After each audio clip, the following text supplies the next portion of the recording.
naaska waxay sheegaan xilliyada ay dayax madoobaad iyo qorrax madoobaad ay dhacayso ee warkaa ay sheegayaan ma la aamini karaan masalada ogaanshaha ama saadaalinta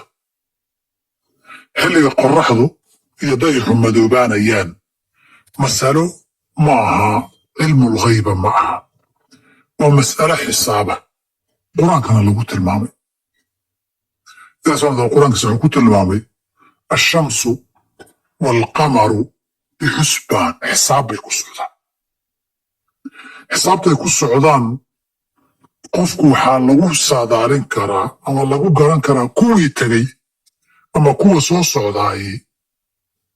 maadaama nidaamka qorraxda iyo dayaxu iyo maalintiiyo habeenku nidaam xisaabeed oo sal ku fadhiya uu yahay oo maanta oo kale sanadkii inaga tegey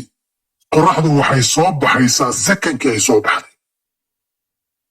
duhurku daqiiqadii buu gelayaa maqribkuna wakhtigii buu soo gelayaa xisaab aan isdabamar lahayn oon daahis iyo hordhaca lahayn bay ku socotaa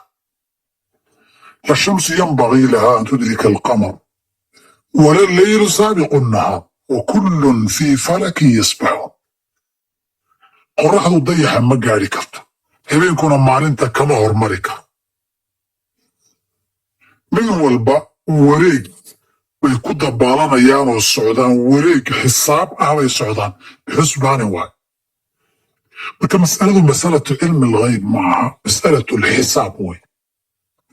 qadiyadda dayaxa iyo qorrax madoobaadkii tegey ma la ogaan karaa ka soo socdana ma la saadaalin karaana waa masale saynis maaha culamada muslimiintu xilligay ka hadlayeen qiyaastii inta anigu aan arka hadda xasuusto 800 sana laga joogaa markaad waxa saynis iyo arbixiyeen iyo naasaa keentay amaaha xilligaasay ka hadlayeen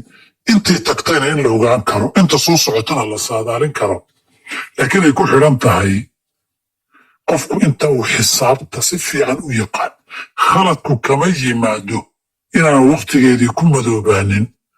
laakiin khaladku wuxuu ka yimaadaa xisaabtii qaabkaad u xisaabtay inuu wax kaa qaldamay iyadoo natiijadu saxta